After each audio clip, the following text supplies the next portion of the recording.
وعلیکم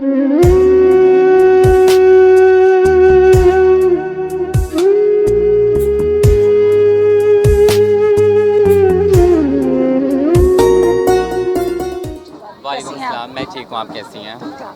شہزاد جی، آج مجھے ذرا بتائیے کہ یہ جو ہم اتنے زیادہ احتجاجی کے کیمپ میں بیٹھے ہوئے ہیں اور ہر کوئی غصے میں بھی ہے اور ایک دکھ کے عالم میں بھی ہے، تو آپ اس وقت کیا بولنا چاہیں گی اور اپنے حکومت سے کیا ڈیمانڈز کرنا چاہیں گی کہ آج جو ہمارے یہاں بیٹھنے کا 2 دن بیٹھنے کا جو کام ہے وہ مطلب اس کا کیا ہمیں پھل ملنا چاہیے پلیز؟ میں یہی کہنا چاہوں گی کہ گورنمنٹ باڈی کو سب سے پہلے جو ہے کچھ اقدامات کرنے چاہیے، کچھ اسٹرانگ جتنے بھی کیسز پینڈنگ میں ہیں، جتنے ٹرانس وومنس کے جو کیسز ہیں مرڈر کے وہ پینڈنگ میں ہیں، جو عورتوں کے کیسز پینڈنگ میں ان کو سزا دلوائی جائے،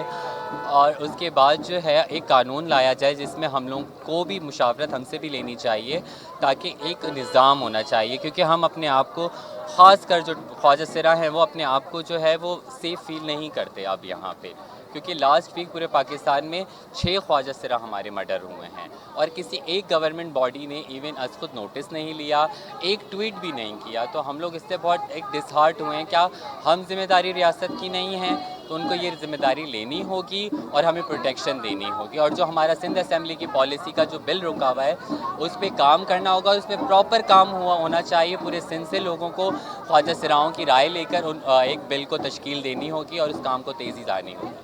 Thank you so much. God bless. Do not forget to like the video, subscribe BTL TV, and press the bell icon to receive notifications.